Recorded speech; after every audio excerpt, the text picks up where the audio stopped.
Arrivons donc à la deuxième partie de cette émission. Ce matin, on s'intéresse aux personnes âgées en perte d'autonomie.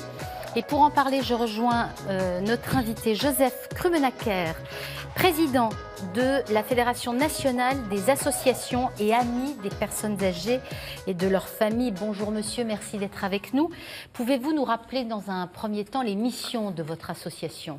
Oui, tout à fait. Peut-être avant de vous parler des missions de la fédération, la FNAPAF, Fédération nationale des associations et amis de personnes âgées, juste pour dire un mot, je suis également président d'une association locale, une association d'usagers locale qui s'appelle Bien Vieillir Ensemble en Lorraine et dont le siège se trouve précisément à Ludre, donc pas très loin de l'endroit où nous sommes présentement.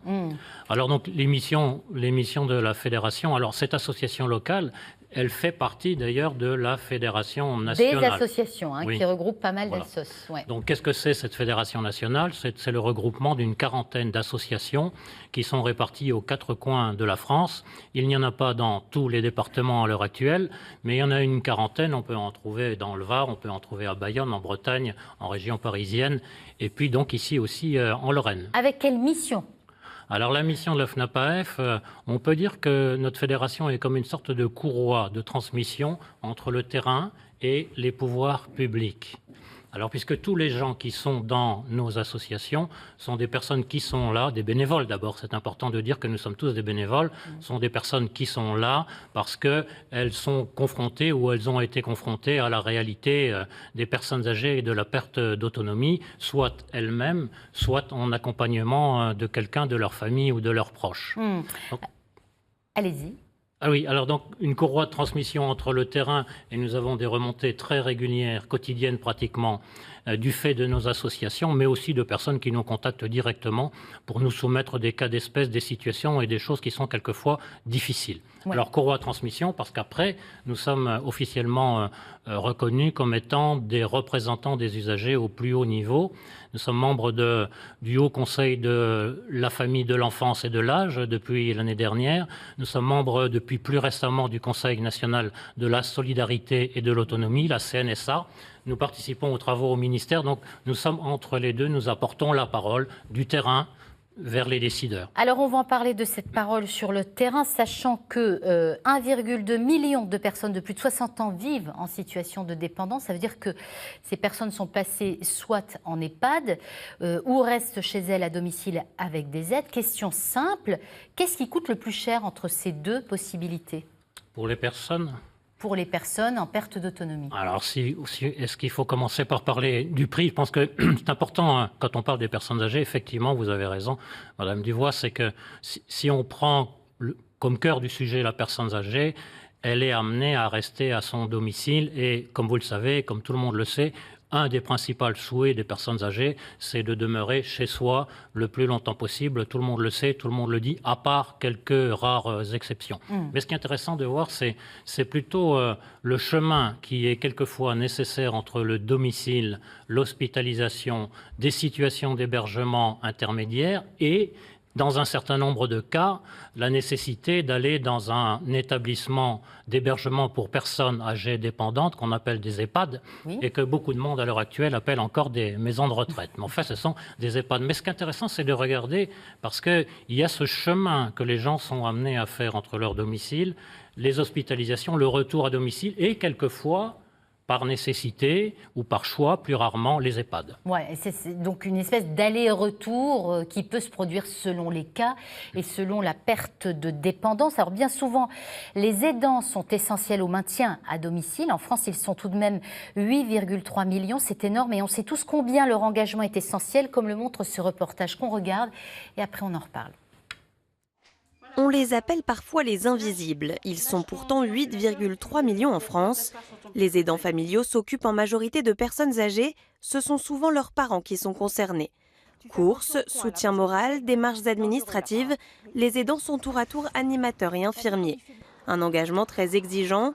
En moyenne, ils sont aidants depuis plus de 4 ans et consacrent 16 heures par semaine à cette activité. Impossible donc pour beaucoup de partir en vacances.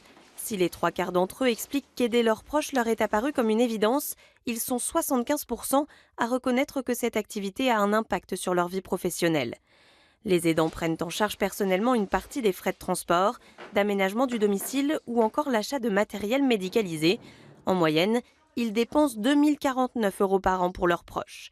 Une situation peu reconnue. En janvier 2016, la loi d'adaptation de la société au vieillissement a bien mis en place un congé de proche aidant et un droit au répit. Mais les aidants sont plus de la moitié à ne pas connaître ces dispositifs.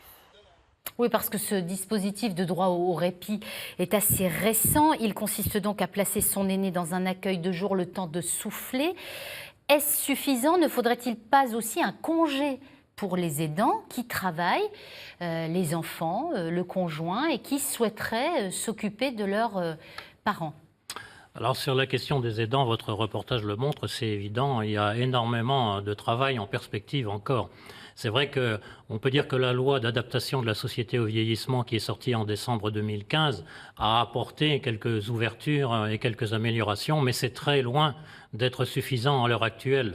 Vous l'avez dit et on le voit dans le reportage, si les personnes âgées peuvent vieillir et rester à leur domicile même si elles sont en perte d'autonomie, c'est essentiellement et surtout grâce aux proches aidants. Et il faut dire, vous avez évoqué le fait qu'un certain nombre de proches aidants travaillent. Alors pour cela, effectivement, dans le droit du travail, il y a des choses qui peuvent bouger encore et s'améliorer pour leur permettre de combiner à la fois leur implication et leur carrière professionnelle, tout en s'occupant de leurs parents. Mais la plus grosse partie des proches aidants sont des personnes qui sont elles-mêmes des personnes âgées.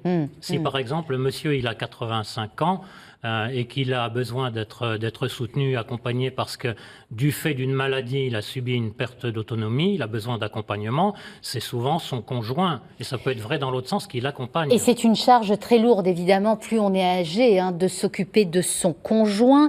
Bien qu'il y ait des aides grâce à l'allocation personnalisée d'autonomie, financée par le département et qui varie selon le degré de dépendance, on le sait tous, ça ne suffit pas pour rester de façon décente à la maison. Enfin, je veux dire, ça paye une partie des aides en question, mais pas la totalité, d'où l'intervention des aidants. C'est un peu le serpent de mer, à chaque fois on se mord la queue.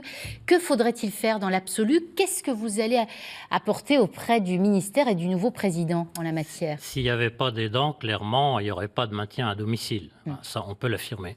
À peu près un tiers des aidants à l'heure actuelle, les grosses associations d'aidants, car il y en a d'autres, indiquent que le tiers des aidants tombent malades, plus gravement malades que la personne qu'ils accompagnent. Pire, un certain nombre d'entre eux décèdent avant la personne qu'ils accompagnent.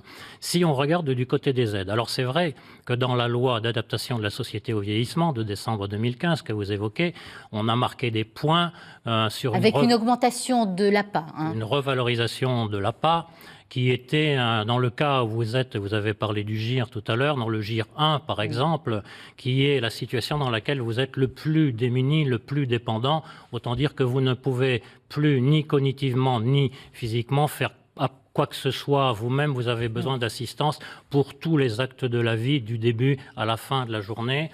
On était précédemment, avant la loi, avant la revalorisation, autour de 1 300 €. On se retrouve à l'heure actuelle, l'APA maximum pour le GIR 1, autour de 1 700 €. Donc, le ministère était content d'annoncer qu'il y avait une augmentation substantielle de 400 € pour le GIR 1. Après, ça diminue selon, bien sûr, le degré de dépendance. C'est ce que vous indiquez. Évidemment, ce qui est intéressant pour nos auditeurs, c'est de convertir cette aide en temps. Parce que si vous êtes en GIR 1 ou en GIR 2, que vous êtes un aidant... C'est du H24, c'est-à-dire qu'une personne a besoin de quelqu'un à domicile 24 heures sur 24. Ben oui, alors... Regardez, et 1 700 € par mois, ça ne suffit pas, en clair et en décodé. Si on dit 400 d'augmentation, c'est super. Alors on va les prendre parce que c'est intéressant, c'est positif. Si on dit 1 700 € et qu'on divise ça par le prix horaire des services qui procurent de l'accompagnement, vous arrivez peut-être à 2,5 heures par jour à peu près. Faites le compte. Dans une journée, si on dit que la personne a besoin d'accompagnement 24 heures sur 24, 7 jours sur 7, de 24 heures à chaque fois, vous enlevez 2,5 jours, et tout le reste du temps, jour et nuit, reste à la charge du proche aidant qui s'épuise. Voilà. Alors, on a bien compris que l'argent, le coût des aînés pose question. Est-ce que c'est la seule problématique? Pourquoi la vieillesse... On en parle au niveau gouvernemental, mais pourquoi elle fait peur à ce point? Et qu'est-ce que vous souhaiteriez par rapport à ça? Vous me parlez de problèmes sociétal quasiment l'autre jour au téléphone en préparant cette émission.